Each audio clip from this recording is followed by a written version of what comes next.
Don't you wish that you could write faster? That you could improve the speed and efficiency of writing academic articles for publication? But how can you do this at a time when the odds seem to be heavily stacked against you? When you don't seem to have enough time to do even the most important things that are required of you? So if you're interested in this, continue watching.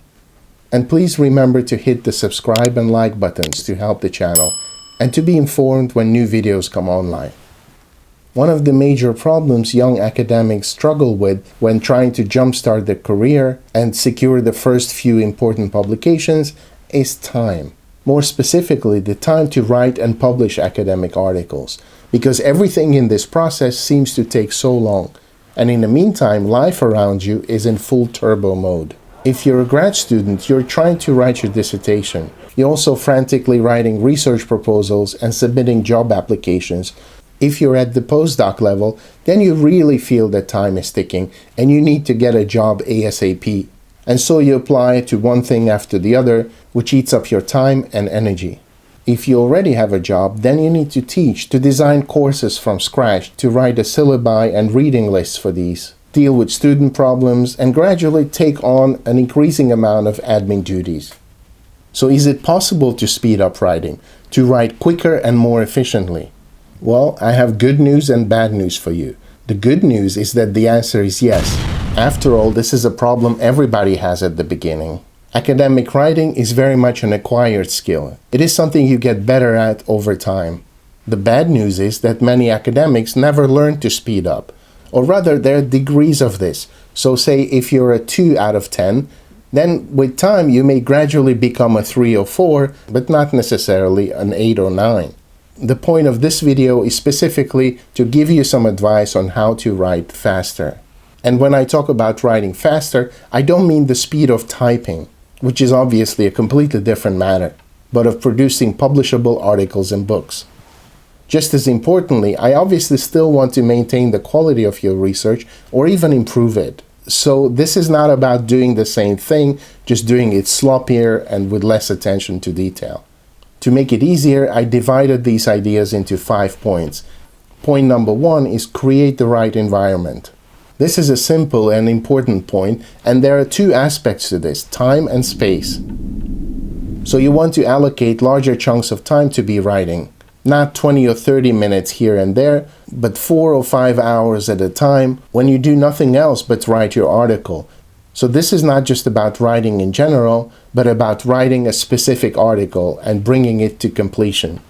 And the space dimension of this is that you need to find a place where you can write without distraction, where you can concentrate on your task, where people do not vacuum the floor around you, where you do not have to quickly help to move the sofa, or to help someone find the office of Professor XY, or to quickly sign for an Amazon delivery. And you obviously need to turn off your phone and stop checking your emails, because every little distraction makes you lose focus, and then you need 20-30 minutes to regain that focus. So plan ahead to create the right environment. Point number 2 is set a deadline. This point cannot be overestimated. You need a firm deadline, otherwise the task will just drag on indefinitely. You will never be completely satisfied with your work, and also there will always be something that is more urgent than finishing this article. So set yourself a specific deadline when you need to submit this paper. Peer-reviewed journals usually don't have deadlines by which you need to submit a paper unless they have a special issue and there's been a call for papers when you might actually have a deadline. But you should nonetheless set yourself a deadline and make it in the near future, say 2 months from now, rather than 6 months from now, which would mean that you would not be starting to write actively just yet. So commit to submitting, say, on the 15th of July. This way you can see the time getting closer, and this puts pressure on you, which in turn accelerates your writing. Point number 3 is track your progress. Working towards a target is always easier than just working aimlessly day after day. Setting yourself a firm deadline already means that you would be tracking your progress by counting of the days. Another simple way of tracking progress is by setting yourself a target word count, and then watch closely as you get closer and closer to that target. this is a completely mechanical thing that has nothing to do with the academic qualities of your writing, but it is nevertheless a useful way of measuring progress. It will push you to fulfill your daily quota and also inspire you because you will see how you're getting closer and closer to your goal.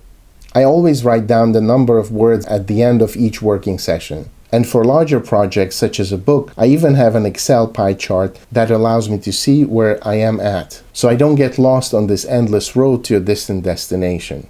This way, I always know how much I have done and how much I still have to do, and whether at the current rate I'm going to meet the deadline, or I need to put more time into the project to speed up my progress. Point number 4 is merge research with writing. In school, you've learned that in order to be able to write, you first need to know what you're going to write. So you divide your research project into gathering the material, research, and writing. And this suggests that writing is kind of a mechanical process of pouring what you already have in your head onto paper. I have heard countless times from graduate students, including my own peers when I was in graduate school, that they have done the research and all they need to do is write it up, which always made it sound like they've done 90% of the work, and what was remaining was the 10% of sitting down and pouring their thoughts onto paper, and that this could be done over the weekend, which also meant that there was no particular urgency in doing it. But to me, the actual process of doing research is quite different. Once you've written a number of articles and books, you realize that writing is very much part of the research. Some of your best ideas will come as you write, because in the course of writing, you need to formulate your ideas and present them in a logical and coherent way. Language forces your ideas into a structure that is comprehensible to others. And this formulation is a core part of research itself. So you should not separate the two. Start writing at the earliest stage of your research project, even if you will need to change much of it as you go on. Essentially, writing is a way to think about your data and your project. As they say, the medium is the message. Point number 5 is keep at it. My final advice is very simple but powerful, is that you need to keep writing even when you feel that you're not making much progress. Just keep putting in the hours, and with time you will get better, and your writing accumulates too. Don't try to make everything perfect, because that would just paralyze you and stop you from writing. So think in terms of writing a series of draft versions, which are not expected to be perfect, but still express what you're trying to say. And then just keep revising these, and your marginal improvements over time will add up, and will make you faster, more efficient, and also just better. And finally, keeping at it also means that you keep writing every day, even if it's just a page or a few footnotes, but over time your writing accumulates, and then you can begin editing and revising it. Okay, these are my 5 points of advice for improving the speed of your writing. As you can see, it's not about typing faster or using apps or devices. The most important ideas are simply that you need to focus on your project and keep working consistently towards a specific goal. I hope these points were useful. I would also be interested in your experience, whether you're a fast or a slow writer. Thank you for watching, and see you next time.